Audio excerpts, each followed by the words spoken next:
Ini sahabat sekalian, Rasulullah memang tidak mempunyai wasiat soal bagaimana bentuk negara, bagaimana orang nanti dipilih, pakai voting kah, pakai perwakilan, itu tidak ada.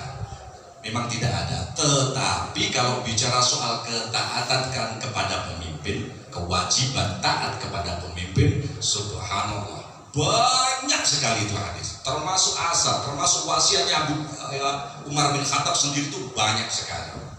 Jadi dalam hadis-hadis yang riwayatnya sahih dan sahih itu, yang menjadi landasan bangunan pemahaman garis politik Ahlussunnah wal Jamaah itu disebutkan bahwa, dan itu ajaran dari Rasulullah, ketika sudah ada imam yang intisab, yang sudah sah menjadi pemimpin, apapun bentuknya, namanya mau raja, ya sultan, atau sekarang mungkin presiden, perdana menteri, atau apapun, kalau sudah intisab maka seluruh umat Islam di wilayah kekuasaannya wajib taat. Itu bahkan Rasulullah mengatakan wa in akhadha malaka, meskipun barangkali pemimpin itu zalim, merampas hartamu sekalipun. Sahabat pun waktu itu ya muskil dan bertanya, kalau bukannya kalau gitu kita harusnya lakukan revolusi dan melawan? Enggak, kata Rasulullah, tetap haram, enggak boleh.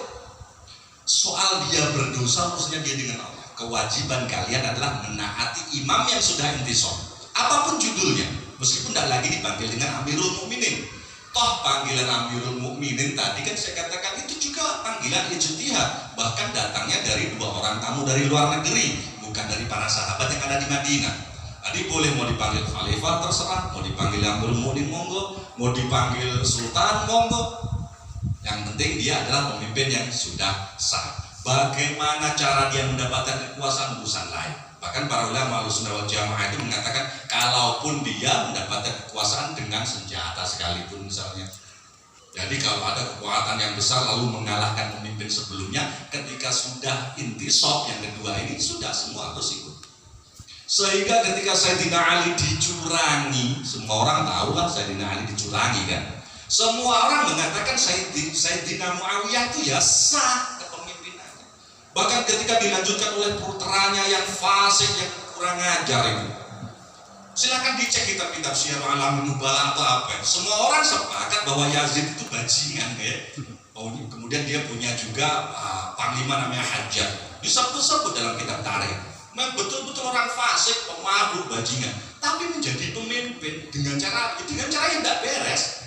Tetapi semua sahabat yang hidup waktu itu semuanya mengatakan kepemimpinannya sah. Yang penting dia tidak memerintahkan untuk melakukan maksiat. Jadi semua perintah pemimpin yang sudah sah tetap wajib diikuti, wajib ditaati, asal tidak memerintahkan maksiat. Itu garis politik Ahlussunnah wal Jamaah itu seperti itu. Contohnya itu Ibnu Abbas dan sahabat-sahabat lain senior yang waktu itu masih hidup bersedia menjadi makmumnya Hajjaj yang orang paling gendeng tadi saya katakan, bersedia duduk dan dikhutbahi oleh Yazid. Padahal Yazid semua orang sepakat dia orang jahat, tapi dia tetap orang yang bersyahadat sehingga ya tetap Islam. Soal dia maksiat dan lain-lain urusan lain, tapi dia adalah pemimpin yang wajib ditaati kepemimpinannya. Nanti ditambahin lagi wasiatnya oleh Rasulullah SAW. Kalau kalian sudah ada misalnya ada yang imam yang sudah intisab, yang sudah sah, apapun bentuknya itu, lalu ada yang keluar dari ketaatan, meskipun hanya sejengkal kata Rasulullah kan, meskipun hanya sejengkal, lalu dia mati dan belum tobat, dia ini mati seperti mati orang jahiliyah loh disebut Rasulullah. Dan itu diwasiatkan juga oleh para sahabat. Padahal dia mungkin kita pikir tidak soleh tidak apa. Orang seperti Yazid tapi tidak ada satupun sahabat yang berani menentang, karena kalau menentang terus matinya mati jahiliyah. Ya sudah, biarin aja dia memimpin, dia khutbah ya didengerin aja, karena memang dia tugasnya khutbah sebagai pemimpin waktu itu. Jadi tidak pengaruh dalam hal itu. Maka kemudian para ulama Ahlussunnah wal Jamaah mengatakan tidak ada satupun syarat bahwa pemimpin itu harus orang paling soleh, itu tidak ada. Silahkan dengan buka kitab apapun yang masih aswaja ya, yang bukan Khawarij, bukan Mu'tazilah, bukan Rafidhah. Karena kita sekali lagi Ahlussunnah wal Jamaah bukan aswaja ya. Maka kitab kita silahkan dicek. Tidak ada kewajiban bahwa pemimpin itu harus paling soleh, paling alim, enggak. Kalau kebetulan dapat ya alhamdulillah. Tapi kan dalam sejarah nyatanya kita tidak dapat begitu. Pernah dapat umat Islam ya Aziz misalnya, atau 4 khalifah itu yang jelas orang sepakat mereka saleh, mereka alim, mereka pintar. Lalu ada Umar bin Abdul Aziz. Selebihnya ya seperti dikatakan oleh Rasulullah, banyak diktatornya, raja, sultan yang turun temurun kekuasaannya, tetapi tidak pernah sekalipun dikatakan itu tidak sah, lalu togut dan sebagainya. Termasuk juga kepemimpinan kalau di satu bumi bulat ini ada 3, 4 atau 10 kepemimpinan berbeda-beda. Ulama Ahlussunnah wal Jamaah mengatakan semua sah. Hari ini ada partai politik tapi nggak ikut pemilu, maunya mengajak kita bikin negara Islam versi dia. Katanya seluruh dunia harus satu kepemimpinan khalifah dan harus dipanggil khalifah katanya. Padahal itu kan pilihan Abu Bakar, bukan dari Al-Quran. Kata mereka kalau banyak tidak sah, masih togut. Kalau kita ngomong demikian nanti jadinya lucu. Ketika di Spanyol ada Umayyah, di Baghdad ada Abbasiyah, di Mesir ada dinasti lain, dan semuanya Muslim. Bayangin, berarti tidak ada yang Islam selama ini. Seluruh dunia kafir gara-gara kepemimpinannya banyak. Maka para Ahlussunnah wal Jamaah mengatakan tidak ada masalah kalau di negara sana punya pemimpin sendiri, sana sendiri. Tidak ada kewajiban satu bumi terus dipimpin oleh satu khalifah, itu tidak ada. Dan memang tidak mungkin. Sunnatullah itu sudah seperti itu. Jadi tidak perlu dipaksakan, dan jangan pula mengkafirkan orang gara-gara sesuatu yang dia tidak paham. Harus belajar sejarah, maka beragama itu perspektifnya harus perspektif sejarah dan perspektif sanad, itu menjadi sangat penting. Sanad, dengan sanad kita nggak menyimpang cara kita memahami agama. Dengan sejarah kita tahu peta. Oh, di setiap 100 tahun itu ternyata mayoritas umat Islam itu begini loh cara beragama. Akidahnya begini, syariah begini, perilaku politiknya begini, jihadnya modelnya begini. Dan kita yakin 100% bahwa Rasulullah SAW sebagai khatamul anbiya itu berbeda dengan nabi-nabi dulu yang ada 100 tahun, 800 tahun berdakwah, pengikutnya cuma 2, cuma 10, enggak. Sayyidina Muhammad Rasulullah itu mayoritas umatnya adalah mayoritas yang selamat dan masuk surga. Sehingga kalau mau lurus, mau aman, lihat aja sejarah. Mayoritas umatnya Kanjeng Nabi Muhammad itu seperti apa beragama? Jangan silakan baca. Tidak mungkin Anda ketemu bahwa mayoritas itu seperti Wahabi, enggak. Seperti HTI, enggak. Dan mohon maaf seperti FPI, tidak. Monggo silakan baca sejarah. Dan 100% yang as-sawadul a'zam sebagai irisan mayoritas itulah yang selamat dari umatnya Rasulullah Sallallahu Alaihi Wasallam. Nah, lalu kenapa kok para ulama Ahlussunnah seolah-olah kok banget gitu ya, syadid gitu ya, kok tak boleh ini, harus taat, sampai ada kata-kata para ulama itu kalau dilihat di kitab-kitab silakan. 80 tahun kok dipimpin pemimpin yang zalim misalnya, yang diktator korup pun sekali, itu masih lebih baik daripada 1 malam saja negara dalam keadaan faudo. Maka menghindari faudo menjadi kata kunci di dalam garis politik Ahlussunnah wal Jamaah.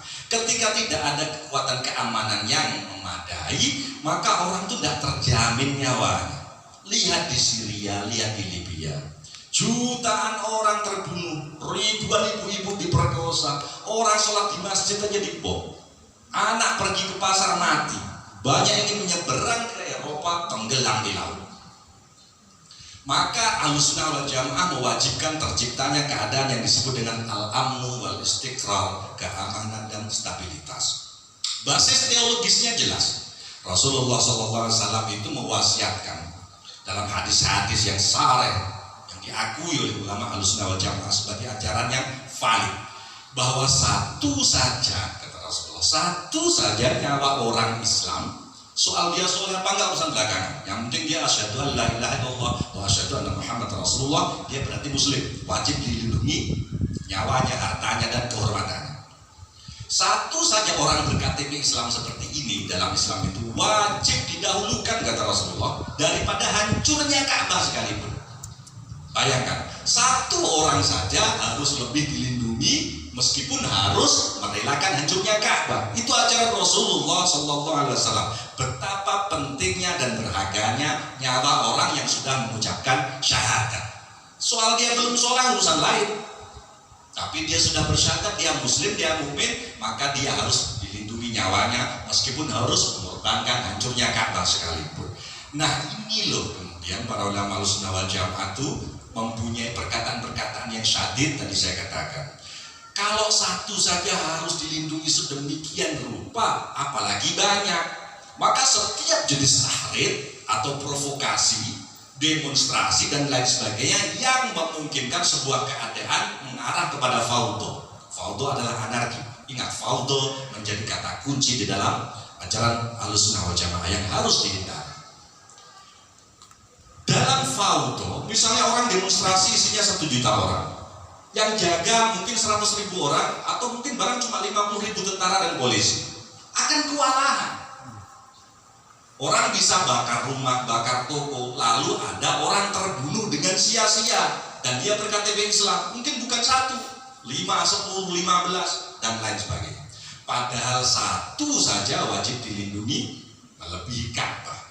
Apalagi banyak, maka semua kegiatan tahrid yang mengarah ke sana menjadi sangat mazmum di dalam Ahlussunnah wal Jamaah. Nah, hal-hal seperti ini belakangan kemudian terlupakan diajarkan kepada santri-santri kita, sehingga sudah soleh, baik, rajin jamaah, tiba-tiba ikut kegiatan yang mengarah ke sana. Itu pertama bisa mengancam nyawa orang Islam yang akan mati tersia-sia. Kedua, dia sedang menentang pemerintahan yang sah, yang sudah intisab, yang kata Rasulullah, kalau engkau keluar sejengkal saja, engkau mati dalam keadaan jahiliyah. Meskipun dia soleh, rajin sholat, rajin puasa dan segala. Nah, ini dari awal sejak Rasulullah SAW masih hidup pun sudah diingatkan. Jadi dalam fikih itu nanti ada disebut ada hal-hal yang bisa membunuh keislaman seseorang, meskipun dia soleh, rajin ibadah dan sebagainya. Misalnya kalau zaman Rasulullah dicontohkan ada orang namanya Dzulkhuwaisirah yang menyaksikan keadilan Rasulullah. Dia ini orang paling rajin beribadah. Kata Rasulullah, orang ini Abu Bakar, Umar, Utsman, Ali, manusia-manusia paling mulia. Itu kata Rasulullah, kalau kalian membandingkan ibadah kalian dan semangat Islam kalian dengan orang ini, kalian pasti minder. Kalian kalah rajin, kalah soleh pasti, kata Rasulullah. Tapi kesalehan dia tidak ada manfaatnya sama sekali. Salah satu riwayat bahkan Rasulullah menyebut tanduk setan. Ketika dia menyaksikan keadilan Rasulullah, semua ulama fikih, monggo dibuka kitabnya fikih 4 mazhab semua itu, semua mengatakan orang itu telah murtad. Padahal rajin sholatnya ngalah-ngalahin Abu Bakar, Umar, Utsman, Ali. Ya puasanya, ya zikirnya, ya sholatnya. Cuman gara-gara itu dia merasa paling soleh, paling benar Islamnya, bahkan merasa lebih adil dan lebih ikhlas dari Rasulullah sekalipun. Jadi dia merasa lebih adil, lebih soleh dari Rasulullah. Gara-gara itu kemudian terkeluarkan dari Islam. Semua ulama fikih berpendapat dia telah murtad. Kalau dia sampai akhir tidak pernah taubat, ya dia mati seperti mati kan jahiliyah. Maka dalam Islam ada sejarah, ada fakta yang agak-agak aneh. Dalam tanda kutip begini, tidak pernah sekalipun Rasulullah SAW memerintahkan sahabatnya atau umatnya memerintahkan orang untuk membunuh orang kafir karena kekafirannya. Tidak pernah sekalipun. Bahkan orang-orang kafir barat peneliti itu pun mengakui itu, bahwa Nabi itu tidak pernah menyuruh sahabatnya membunuh orang kafir karena kekafirannya, tidak pernah. Tapi kalau misalkan perang karena mereka memerangi umat Islam, oh iya, itu ada. Itu kalau dihitung ya, perang-perang kayak Khandaq, Khaybar, terus apa ya, bukan gitu, Badar dan lain-lain, itu posisinya memang dekat dengan Madinah, bukan dekat dengan Mekah, bukan dekat dengan musuh. Artinya betul-betul pembelaan diri. Dan mereka orang kafirnya yang nyerang disebut kafir harbi. Itu boleh, syariah, diizinkan. Tetapi kalau orang kafir tidak ngapa-ngapain, Rasulullah sekalipun tidak pernah memerintahkan untuk membunuh orang kafir karena kekafirannya.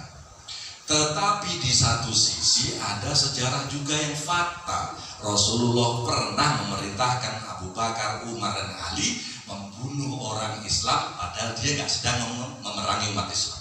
Bahkan orang tersebut sangat rajin sholat, sangat rajin zikir, dan lebih soleh dibandingkan dengan Abu Bakar sekalipun. Tidak pernah berbuat dosa, malah disuruh untuk membunuh oleh Rasulullah. Tetapi Abu Bakar tidak tega, mundur. Umar pun tidak tega, mundur. Ali juga ketika maju sudah nekat mau membunuh orang tersebut, ternyata orang tersebut sudah pergi meninggalkan masjid. Itulah orang yang disebut oleh Rasulullah sebagai tanduk setan tadi. Karena dia merasa dia lebih soleh daripada Abu Bakar dan lain-lainnya. Meskipun iya secara fisik betul dia lebih banyak sholat, lebih banyak lain-lainnya, tetapi keilmuan tidak ada. Dia tidak mau memahami ajaran Islam melalui Abu Bakar, Umar, Utsman yang itu lebih memahami agama dari Rasulullah. Dia baca sendiri Al-Quran sehingga menyalahkan sahabat lain. Hari ini yang begitu modelnya. Dan sesama muslim disalahkan, dituduh musyrik dan lain-lainnya. Bahkan di masanya tadi saya katakan Utsman dan Ali yang dijamin masuk surga pun disalahkan dan dibunuh. Rasulullah sendiri sebagai orang yang membawa Islam itu juga disalahkan sama mereka karena mereka merasa lebih soleh, lebih alim, lebih kuat Islam. Kemudian Rasulullah mengatakan kalian tidak berhasil membunuh orang tersebut, ya sudah, itu sudah takdirnya. Nanti akan selalu muncul anak turunnya orang itu. Anak turun bisa berarti biologis, dia berarti ideologis. Yang saya katakan tadi muncul pertama kali secara politik pada zaman Sayyidina Utsman bin Affan. Kata Rasulullah, orang-orang ini akan selalu ada sampai akhir zaman. Disebut sebagai kaum Khawarij. Dan Rasulullah SAW mengatakan seburuk-buruknya makhluk hidup di atas muka bumi, kata Rasulullah, itu dari kalangan kita sendiri. Beliau tidak menyebut Fir'aun, Hitler atau siapa enggak. Beliau menyebut kaum Khawarij yang disebut sebagai Kilabu Jahannam. Dan ciri-ciri mereka selalu lebih soleh, selalu lebih semangat berislam kalau takbir lebih kencang, dan selalu menuduh sama muslim dengan tuduhan-tuduhan itu. Kalau sudah dipimpin orang Islam, siapapun dituduh dengan tuduhan itu. Yang 5 tadi, nggak meleset selalu. Maka para ulama Ahlussunnah wal Jamaah kemudian mengatakan kalau mencaci maki pemimpin itu tidak diharamkan, kata para ulama, maka nanti tidak akan ada satupun orang yang selamat dari caci maki itu. Karena apa? Rasulullah orang paling mulia disalahkan. Sayyidina Utsman orang paling mulia di zamannya disalahkan dan dibunuh. Sayyidina Ali pun demikian. Maka kemudian garis politik Ahlussunnah wal Jamaah adalah mengharamkan caci maki terhadap para pemimpin. Bahkan para ulama Ahlussunnah wal Jamaah itu mengatakan seandainya Allah memberi saya satu doa yang mustajab, yang pasti dikabulkan, saya tidak akan menggunakan doa itu untuk diri saya sendiri. Saya pasti akan menggunakannya untuk pemimpin saya. Karena apa? Kalau saya doakan kebaikan untuk pemimpin saya, maka seluruh rakyat nanti baik. Kalau saya buat saya sendiri, ya saya sendiri yang baik. Itu para ulama sampai segitunya karena soal al-amnu wal istiqrar tadi itu, menghindari keadaan faudo tadi itu, supaya tidak ada orang terbunuh sia-sia, supaya orang tidak melanggar ketaatan kepada pemimpin yang sesoleh apapun kemudian mati jahiliyah. Silakan cek kitab-kitab fikihnya. Ada beberapa hal memang tadi saya katakan yang bisa mengeluarkan keislaman seseorang sesoleh apapun dia. Kalau contoh dalam kitab fikih itu memang agak-agak lucu, misalnya tiba-tiba orang masih sholat, puasa dan percaya dengan rukun iman dan Islam, tapi datang tahu-tahu gebukin Rasulullah misalnya, itu semua ulama sepakat dia murtad, boleh dibunuh. Atau dia secara publik terang-terangan menginjak-injak mushaf Al-Quran sebagai simbol kitab suci, meskipun Al-Quran itu mushaf bukan yang aslinya, itu saja dalam fikih sudah dikatakan murtad, boleh dibunuh, kan begitu. Jadi ada hal-hal yang bisa membunuh keislaman seseorang yang sayangnya dalam perilaku politik itu banyak dan dipahami hari ini, termasuk oleh santri-santri kita di pesantren NU itu pun ada yang kemudian ikut gerakan seperti itu gara-gara tidak selesai ngajinya. Nah, karena materi-materi ini dalam kitab-kitab itu memang perlu lama, mungkin mondok 15 tahun dulu baru ketemu Fathul Wahab, baru ketemu masalah ini, maka kami mempunyai ikhtiar untuk merangkumnya, kemudian disampaikan dalam materi-materi yang saya sebut tadi di Rijalul Ansor. Tujuannya nggak sebagai ikhtiar saja, semoga pemahaman kita soal Islam itu kembali ke wasatiyah itu tadi, kembali ke jalur yang sesuai dengan sana, tidak menyimpang tiba-tiba beragama dengan semangat dan nafsu, bukan dengan ilmu. Dari awal salafus soleh itu para ulama, silahkan dicek bisa di Muqaddimah Syarah Nawawi, Sahih Muslim, di kitab-kitab hadis. Dari zaman dulu para ulama sudah bilang begitu, tidak ada yang lebih menghancurkan agama melebihi orang-orang soleh itu. Saya pun baca aneh itu kan. Jadi kan kalau ngaji itu kan aneh ya. Tidak ada yang lebih merusak agama melebihi orang-orang khusyuk dan soleh itu. Pasti begitu. Karena apa? Karena mereka tidak berilmu. Semua anak berislam, mendirikan negara lah, semua agama dan lain-lainnya, tapi tidak didasari ilmu. Sejak zaman salafus soleh pun sudah masalah mereka itu.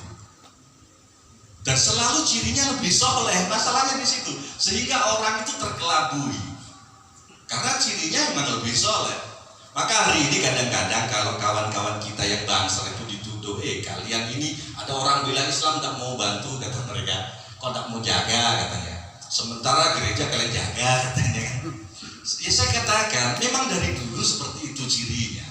Ini Sayyidina Ali karramallahu wajhah suatu saat sudah menyiapkan pasukan perang. Lalu di sebelah sana sudah ada pasukan kafir harbi, betul-betul kafir harbi ingin memerangi umat Islam, bawa senjata. Tapi Sayyidina Ali melihat di tempat lain ada juga orang-orang soleh khusus tidak pernah berdosa. Sayyidina Ali mendahulukan memusuhi, memerangi orang-orang yang tidak pernah berdosa itu. Kata Sayyidina Ali, kalau kafir kan udah jelas itu, gampang nantilah kata dia.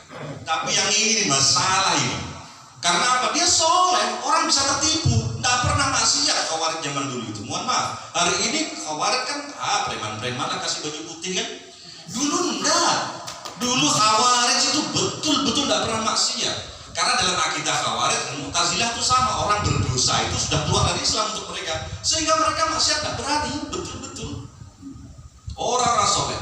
Akhirnya terjadilah perang di daerah mana, Nahrawan yang Anda salah ini.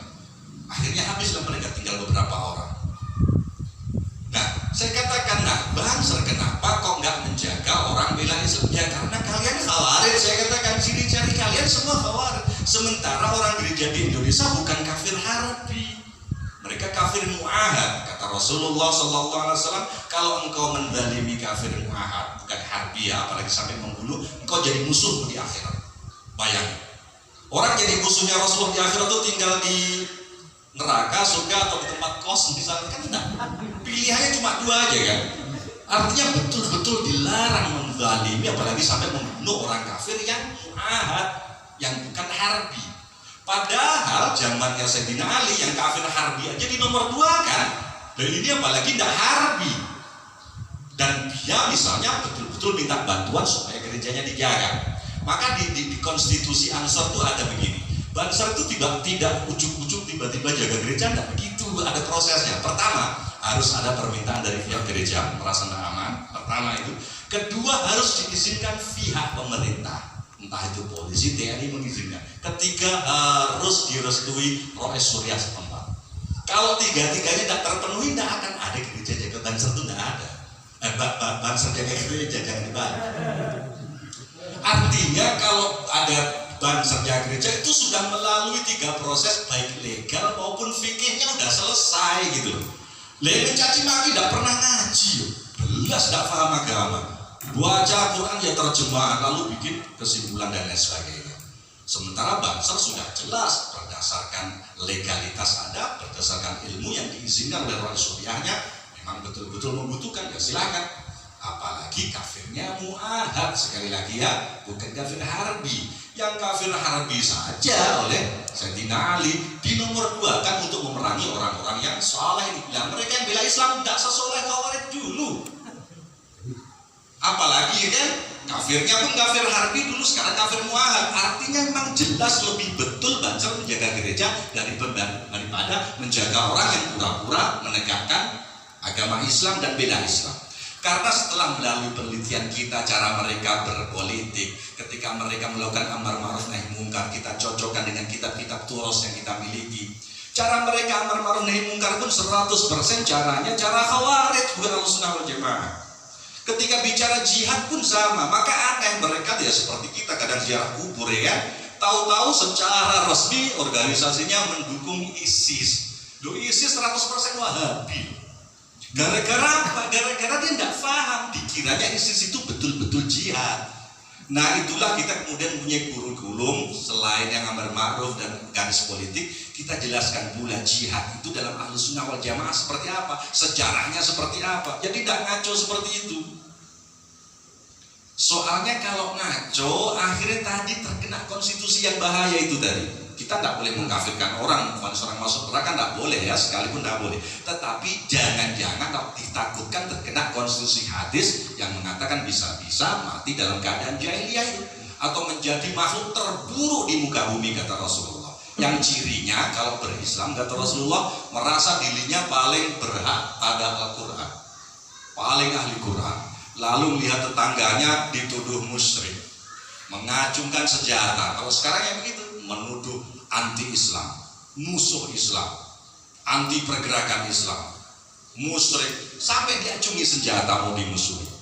Para sahabat lalu bertanya, yang benar yang mana? Kata sahabat, yang benar yang dituduh musyrik. Ya alhamdulillah, kita ini orang Nahdlatul Wathon, orang Nahdlatul Ulama tiap hari dituduh musyrik. Itu ada sore dalam hadis kok. Jadi sering-sering dituduh musyrik bid'ah itu ternyata anugerah bagi kita. Ternyata justru kata Rasulullah itu pihak yang benar, cirinya yang dituduh musyrik, bukan yang menuduh.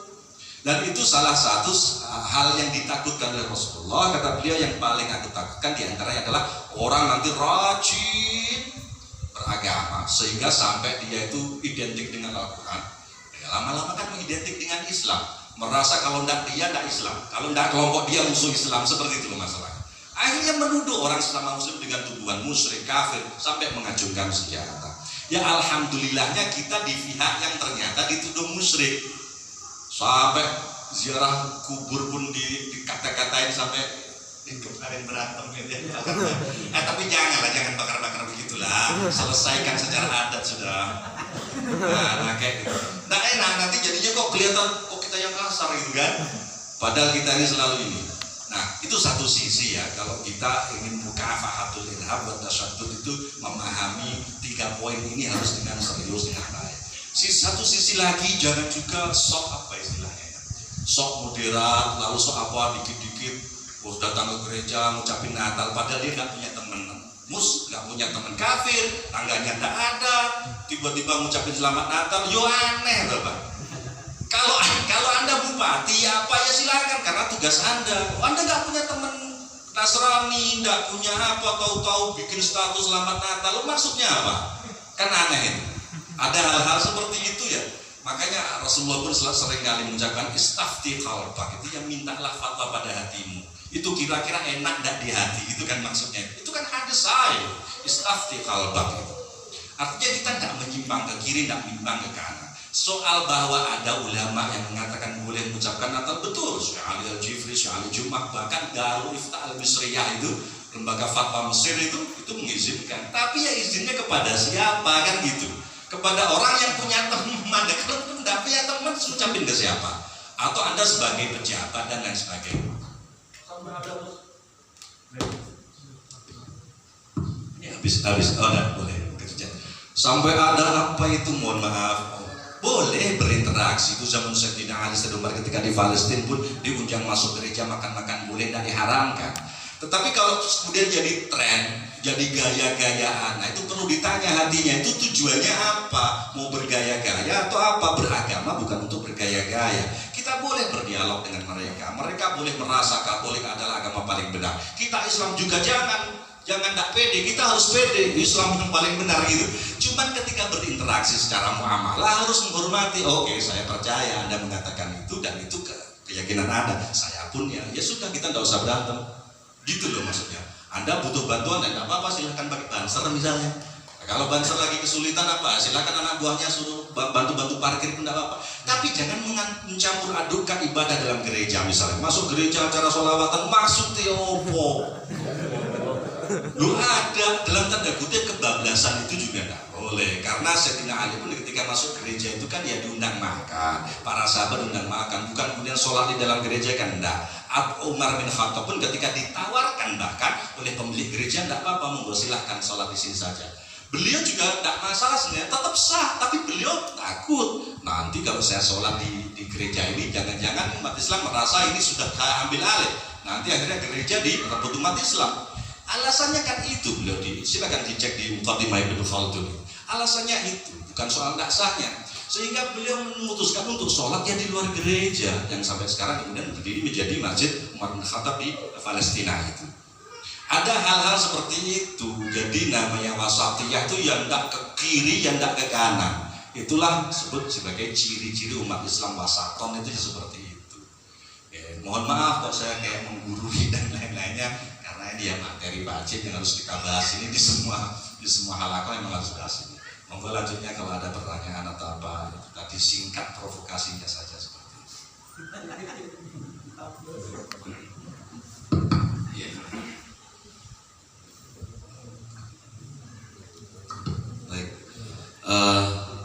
Luar biasa, kita berikan aplaus dulu pada narasumber kita. Beliau membawa kita ke 1400 tahun yang lalu ya, ketika peristiwa Rasulullah meninggal, kemudian para sahabat yang indikatornya beda-beda ya, penyebab meninggal beliau beda-beda. Dan saya catat tadi ada dua hal pokok yang beliau sampaikan, yaitu bagaimana garis pemahaman manhaj Ahlus Sunnah wal Jamaah terhadap berbangsa dan beragama dan berbangsa. Ada garis politik yang beliau sebutkan tadi, bahwa perkara imamah adalah perkara wajib. Kemudian mencaci maki pemimpin adalah dilarang oleh garis politik Ahlus Sunnah wal Jamaah. Kemudian yang terakhir tentang wasatiyah. Kalau kita cermati di surah Al-Baqarah ayat 143, Allah mengatakan, wa kata lika ja'alnakum ummatan wasatan litakunu syuhada 'alaikum syahida. Kemudian pada surah Ali Imran kalau nggak salah pada ayat 110 dikatakan itu bahwa kuntum khairu ummatin ukhrijat linnas. Jadi kita simpulkan apa yang beliau sampaikan tadi, bahwa wasatiyah ini merupakan satu sifat yang diberikan kepada Tuhan, yang diberikan Allah kepada kita sebagai kaum muslimin, sebagai sifat yang sifatun saridatun daimatun lil ummah. Jadi tidak bisa dipisahkan antara sifat wasatiyah yang diberikan Allah pada surah Al-Baqarah tadi 143 itu. Mungkin itu yang menjadi bahan kita untuk berdiskusi, dan paparan yang sangat luas tadi oleh narasumber kita sangat luar biasa. Saya juga mendengar nih dari jalur Ansor itu luar biasa. Jadi mungkin kita akan menunggu lagi nanti. Baik, silahkan dari ibu-ibu dulu ya, biar suasananya hangat. Dari ibu-ibu silahkan. Tidak ada yang angkat tangan ya, atau harus diminta angkat tangan? Kalau nggak ada ibu-ibu, nunggu dulu ya. Kita ini, ada ya. Mohon maaf, silahkan.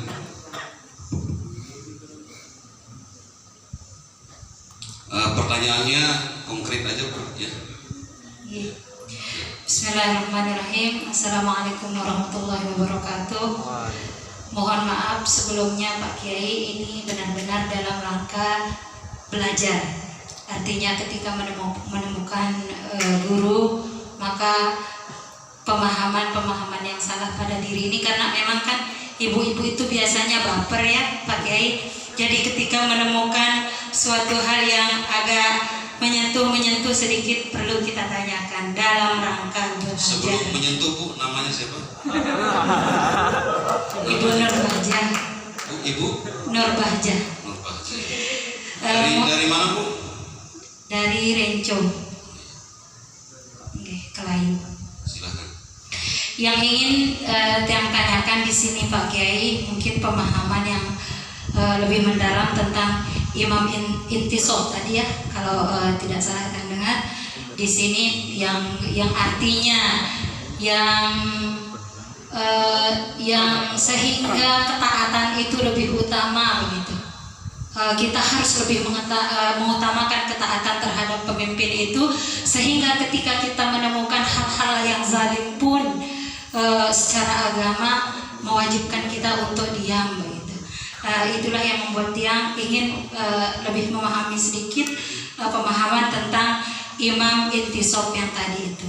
Kemudian yang terakhir Pak Kiai, karena kita nih terutama Tiang sendiri ini ibu-ibu yang kerjaannya memang di rumah terus ya, jarang membaca, hanya menjaga anak, ingin menanyakan historinya atau dari sejarah, kira-kira di dalam sejarah itu ada mungkin solusi-solusi yang ditawarkan kepada kita nih. Di satu sisi kita harus mentaati imam kita atau ulama kita atau pemimpin kita pada waktu ini, tetapi di satu sisi juga yang tidak akan membuat kita bertanya-tanya tentang kenyamanan kita dalam beragama.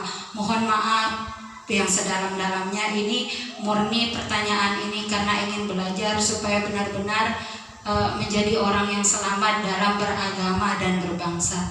Itu saja dari Tiang. Sekali lagi mohon maaf. Wassalamualaikum warahmatullahi wabarakatuh. Assalamualaikum warahmatullahi wabarakatuh. Mungkin satu lagi dari bapak-bapak untuk sesi pertama. Kita buka 3 sesi ya. Silakan dari bapak-bapak. Pak Haji, silakan. Mic-nya di belakang. Bismillahirrahmanirrahim. Assalamualaikum warahmatullahi wabarakatuh. Waalaikumsalam. Saya Haji Kamra, dari Yayasan Al-Mu'min Kode. Jadi kalau tiang pakai sudah banyak timbul, ya, saya sangat tertarik. Dan memang itu materi yang disampaikan oleh itu sangat penting dalam cuaca Islam seperti sekarang ini. Jadi seperti tadi itu, alangkah misalnya lengkapnya pemahaman kami nanti, atau terutama khususnya ada yang walaupun dengar nanti sampai di rumah lupa. Jadi kalau ada apa namanya itu ya seperti bentuk tulisan gitu, ya mungkin kalau bisa itu artinya ditulis, kemudian nanti diberikan mungkin kepada pondok-pondok pesantren yang khususnya yang mengikuti hal lain. Terima kasih. Assalamualaikum warahmatullahi wabarakatuh. Assalamualaikum. Silakan. Bismillahirrahmanirrahim. Assalamualaikum warahmatullahi wabarakatuh. Mohon maaf karena 2 kali dapat kesempatan. Tapi ini Pak Kiai mohon maaf. Ini karena materinya baru bagi kami jarang mengkaji kitab-kitab siasah itu, sehingga ada beberapa hal yang kalau mohon maaf saja tadi agak tipis beda kita dengan mohon maaf dengan tetangga sebelah. Mohon maaf ketika satu hal pendapat kita itu tidak sama dengan cara pandang politik kita terhadap kawan-kawan kita yang lain, kita mengkhawarijkan orang. Mohon maaf.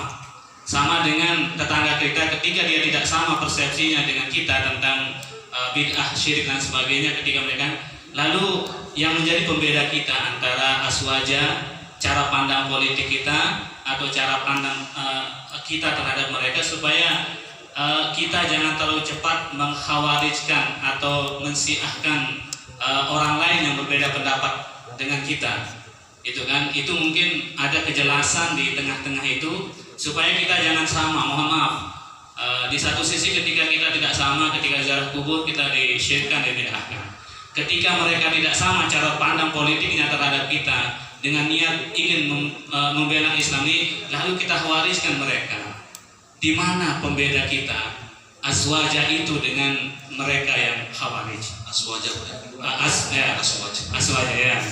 ya, aswaja. Mohon maaf, Pak Kiai, ini pertanyaan yang harus terjawab supaya kita punya cara pandang yang jelas terhadap masalah ini. Mohon maaf dari sana, Pak Kiai. Namanya siapa? Mas Har dari Pondok Pesantren Jabal Hikmah. Mas Har ya? Sama, Adi Mas Har.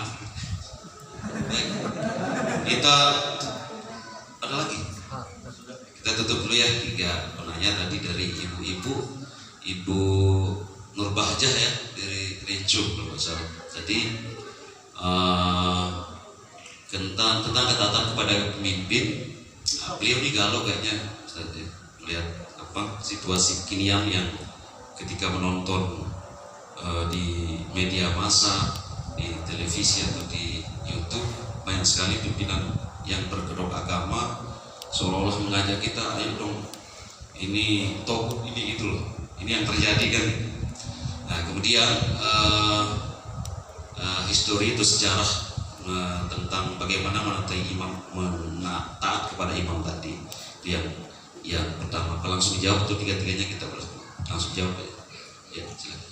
Baik, bismillahirrahmanirrahim.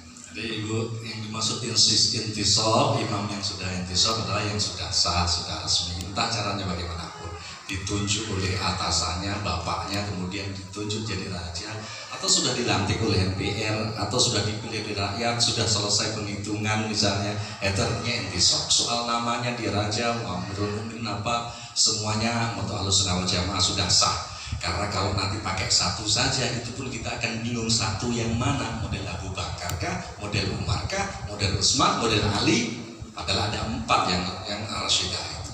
Maka semua jenis menjadi sah, itu saja. Soal bagaimana, soal kalau kita maunya taat tapi ada unek-unek. Nah, dalam konstitusi Islam itu ada begini, silakan buka kitab-kitab usul fikih apapun, nanti ada kata-kata begini. Semua perintah di dalam agama Islam itu pasti dilengkapi dengan tata cara pelaksanaannya. Para ulama usul fikih itu hanya berbeda pendapat. Itu tata cara pelaksanaan itu diturunkan sebelum perintah, bersamaan dengan perintah, atau setelah perintah. Itu saja. Tapi semuanya sepakat bahwa semua perintah di dalam agama harus dilaksanakan setelah mempelajari tata cara pelaksanaan. Maka kemudian disimpulkan oleh Umar bin Abdul Aziz dengan kata-kata man amila ala ghairi ilmin fakana ma yufsidu aktsara mimma yuslih. Lalu dikutip lagi oleh Ibnu Taimiyah menjadi man abadallaha bi ghairi ilmin fakana ma yufsidu aktsara mimma yuslih. Intinya sama. Siapapun, kalau tadi udah ada konstitusi harus belajar dulu, lalu melakukan perbuatan, misalnya tentang itu perintah, dia langsung jalan. Kalau melakukan perbuatan amal apapun, gak belajar dulu tata caranya, pasti para ulama sejak zaman salafus saleh, pasti kerusakan yang ditimbulkan akan lebih besar daripada kebaikan yang dihasilkan. Contoh simpelnya gini, misalnya ibu-ibu dengar